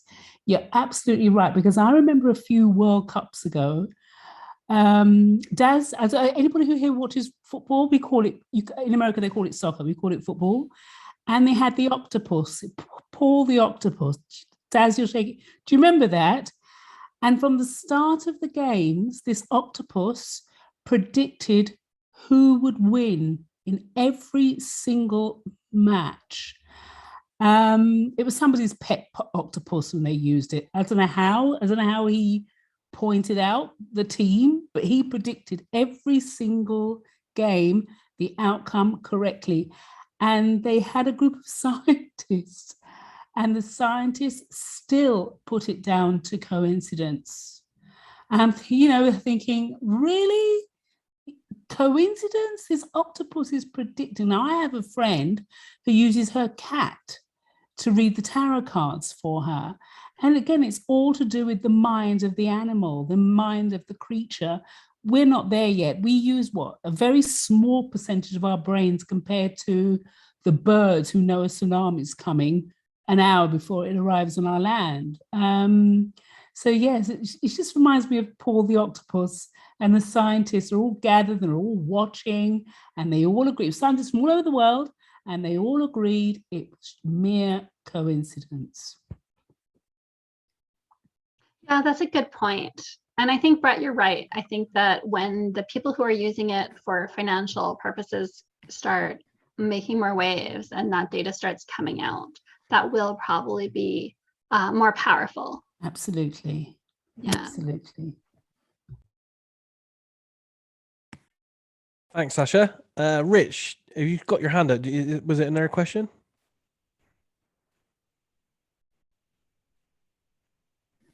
No, I'm sorry. That's all right. No worries.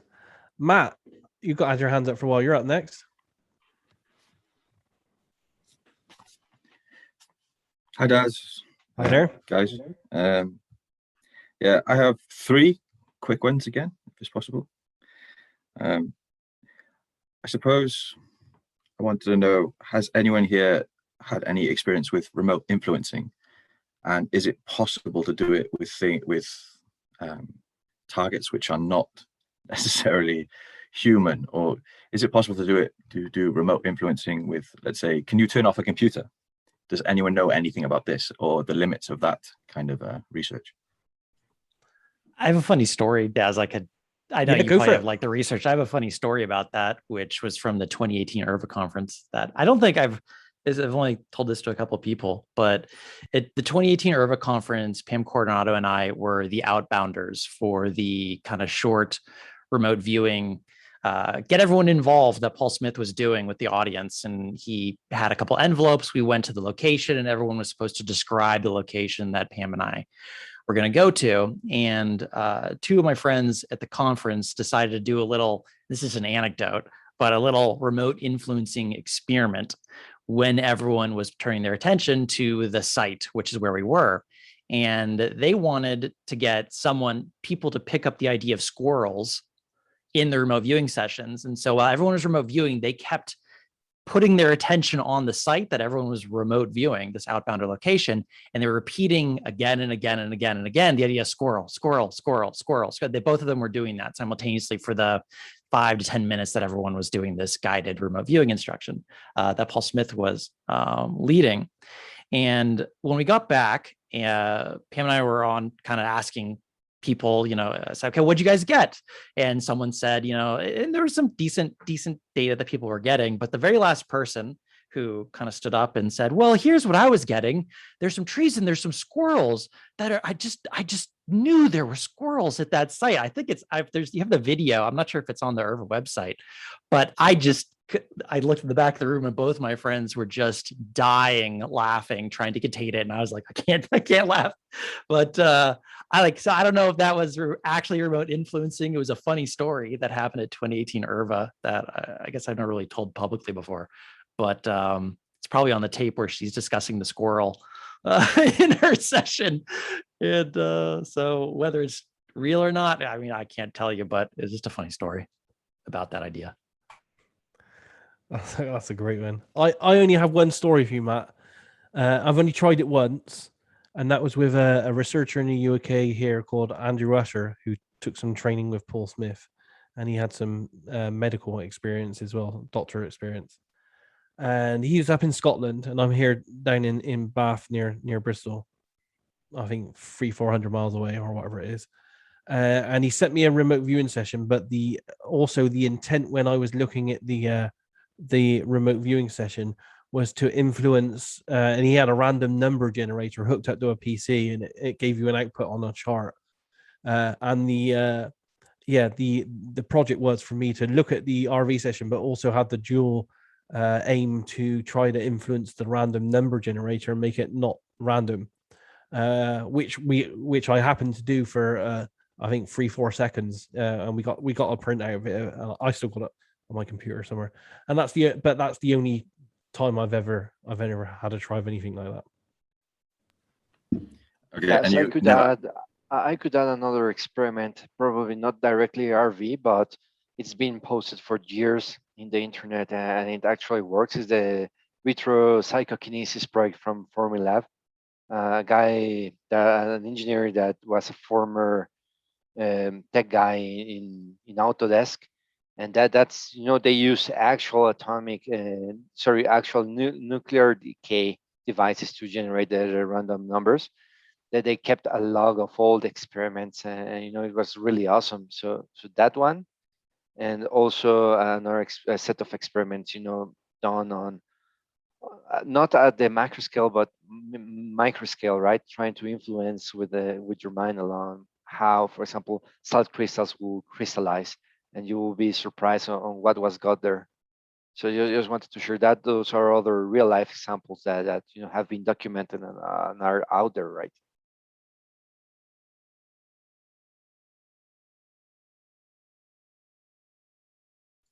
Did you have other questions, Matt? Yeah, sure. Has anyone ever viewed anyone who's already passed on, like the conscious entity or something of someone, or has anyone ever remote viewed an individual but in multiple lives that anyone knows of? Anyone want to answer that one? I have something I can add, but I wondered if anyone else had as well. I think the trouble is you don't really know if you did, even if you were given the task, because there's no feedback. So it's very certainly you can do it, but you don't know if you were successful at it or not. I've certainly looked at a number of esoteric topics like that, but which rendered interesting data, but it was more of I view it as interesting as opposed to like actionable or ground truth kind of a thing. But just my take. I suppose the way I was thinking to set up the question would be, could you make the target based on someone who's alive right now, and then also add in the viewer will also witness this person in multiple past lives, so that if there's a hit, because if you've described the target that's alive right now, and then get more data from what would be the rest of the question. There would just be no feedback though for the past life stuff, so you wouldn't know if any of it was accurate or not. That's true. It would only be, okay, have you maybe described the person that is alive right now? And then from that, make assumptions that maybe the rest of the data is accurate. But, okay. I mean, you can make assumptions based on the person that's doing the remote viewing and their track record over time, accuracy wise. And then if they hit the person accurately as they're alive right now, and then you can give a scale of probable accuracy to what they talk about with past life stuff. But it's not what we call proper feedbackable, but you can assess an accuracy to that kind of information. You could also do it like you could for example, someone could task you to remote view maybe someone that they know, a person who's already passed on, to get feedback about that person. Yeah, but in most their current. I think most remote viewers, when you're in sessions, and I posted the link. I posted the link in the chat window there. The one that I did when I accidentally went off target during the JFK assassination, and I followed him as he was going through a death process. I thought you were going to bring that one up. Yeah. Okay. But in RV sessions, like most of us, when we're doing past targets, you can get data, almost conversational data, with life forms that are obviously past. They've been past for hundreds to thousands of years, but you can still get as much data, I would say, in RV as a medium would get if they claim to be talking to a dead person. Which has led me over the years to be more skeptical towards mediums, because I think that maybe they are just getting the same data as I am as a remote viewer, but they're just looking at it through a different window than I am, and coloring it in a different way. They think it's a real dead person they're talking to, instead of just accessing information from the matrix like we are. But I can't prove any of that. Sure. Okay, if everyone's gone quiet, the last one would be, is there, like, I haven't seen on the Discord or on the Facebook group, like a list of these are maybe the essential books that you need to read on a vast majority of topics. Like I have, for example, authors of, I've got let's say, there's okay. a massive one on my website. Let me post it for you here. Oh, is it on your website, Daz? I might have missed it. It is. I'll post it here. I got a bibliography of all the books, all the papers, and all the articles. And the papers and articles, some of them are already on there in downloadable form, but I'll put the books one in the window. Are they here. Specifically RV or other topics too? There's a huge list of all the top RV books, and then underneath it there's a section that says other related as well. Okay. Yeah, to be honest, it was a question more directed at you, because I saw in your previous Farsight work that you have, like, shells worth of what looks like fantastic information. I wanted to know what would your recommendations for them? Most of every remote viewing book on that list that I've just posted, I've got, and I've got quite a lot of the ones in the other related as well, specifically the older ones and the ones that Ingo has recommended, things like Dancing Wu Li Masters from 1979. It's an obscure book, but it's got some really amazing stuff in it. And there's Psychic Discoveries Behind the Iron Curtain from 1970. That's a classic as well. Okay. An Experiment with Time, J.W. Dunn from 1927. That's an amazing book.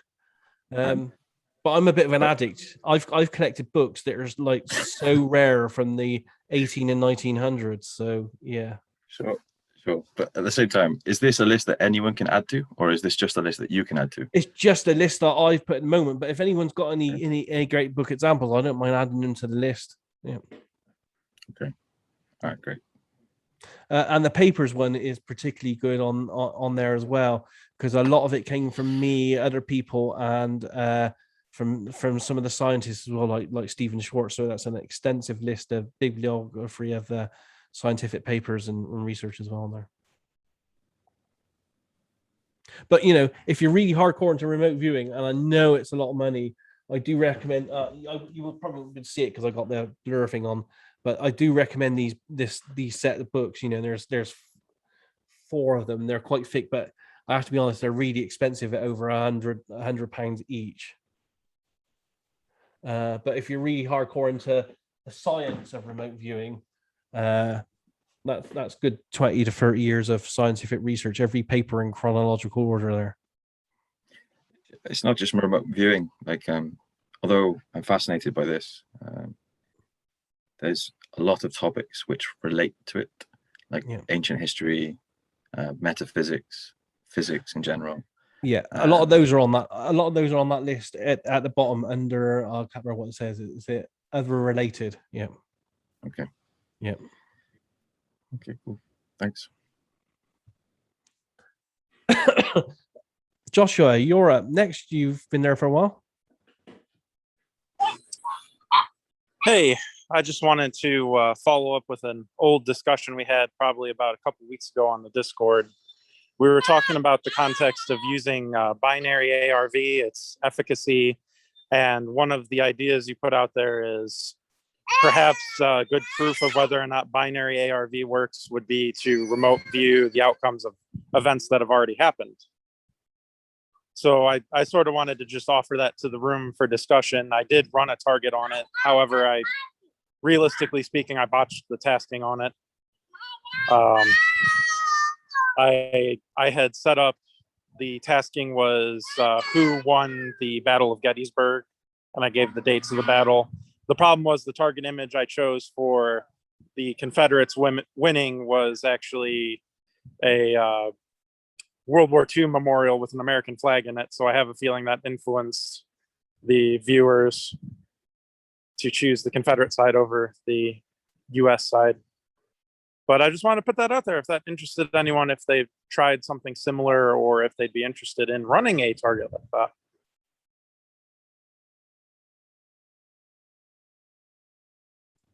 Any answers, guys? I think the more work that someone does in ARV is always good. And so I'm always pro and people running, projects. Daz has done a lot, which are really interesting. And yeah, I think it's a great idea. I think my only comment on that, Josh, might be, it depends. We say, does ARV work? There's a big difference between, well, hypothetically, there's a big difference between something that's precognitive versus something that's not. When you're like, who's going to win sports game is something that hasn't occurred yet. So maybe something's different in that kind of a scenario as opposed to just accessing data that exists now because an event has already happened. I can't prove that there's a difference going on in the machinery of RV, but I've certainly seen a lot of evidence to suggest that people that are really good at describing photo sites are really bad at precognition. So it doesn't necessarily translate one to one. But I'd be interested to see what you have comes out of that, though, Josh, for sure. Thank you.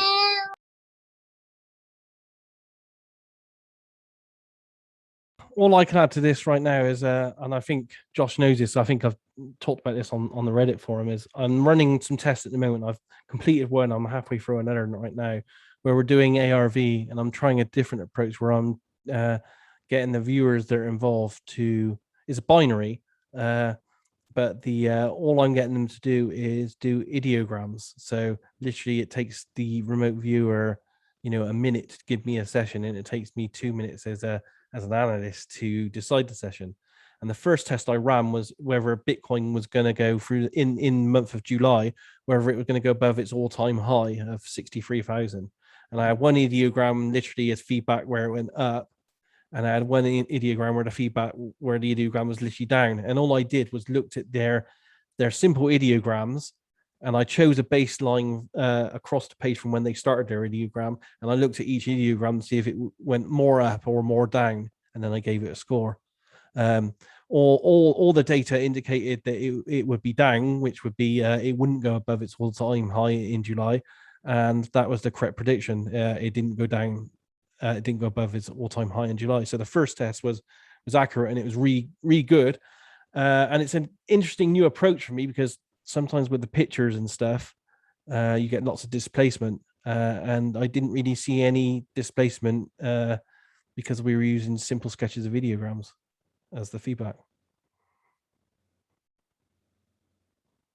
So I'm running a second test now, so I'll let you know how that gets on at the end of this month. Anyone else on anything ARV? Yeah, actually, just one moment. Yeah, there's been a lot of discussion about ARV, and as someone who really doesn't know that much about it, I understand there's a binary ARV and a unary ARV, but the binary ARV, just to understand the basic assumption of how it works, is you have a session and you're either going to describe a target A or B. Now, the question that I have is, are those targets already known, or are they chosen at random after you submit your session? Do you mean the event itself or the associations? The association. It depends on who's running it. I've had tasks with APP where I didn't know what the event was, but I knew that one image was going to be associated with being above or below the total points scored in a game. I've had ones that I've run with Brett where I know what the sporting event is going to be, but, well, actually, no, I would know the outcomes to that too. You don't know what the image is associated with until you've viewed it, and either someone has scored your session against the image, or if you're self-judging, if you compare the two and make your prediction.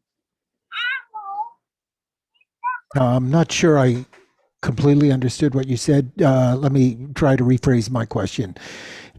The target images that you're trying to describe in your remote viewing session, are they chosen at random after you have submitted your session, or has somebody already chosen them, put them essentially in envelopes, and then both are revealed to you? In other words, are the photos chosen before the session? That also does depend on the tasker. I know when I run binary targets, I try to pick two images that are going to be distinct from each other to try and help the viewer view which one it is. There's institutions like APP where they just have a general target pool, and those are, to my understanding, generated once the tasking is created by random number generator or what have you. Okay, so once the tasking has been created, so in other words, the target random number will associate two photos at that moment, is the idea. Yeah, it all depends on what who you're working for or what tool you're using. I see. Okay, so it can vary. It can vary, is what the yeah. Okay.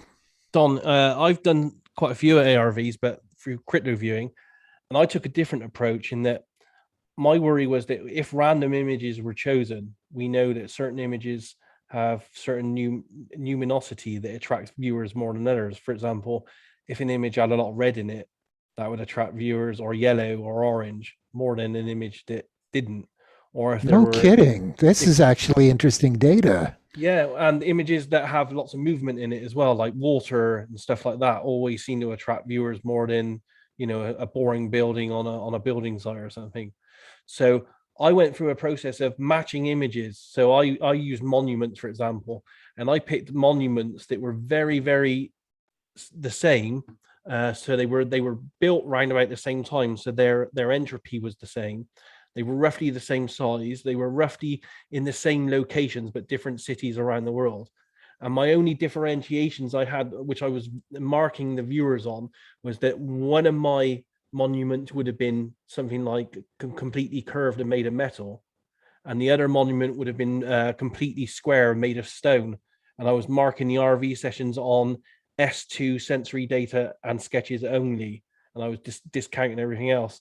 So there are lots of different techniques that lots of us are all trying to use with ARV to find the best approaches at the moment. Okay. All right. Thank you. That's actually pretty interesting about the attractive imagery. Yeah.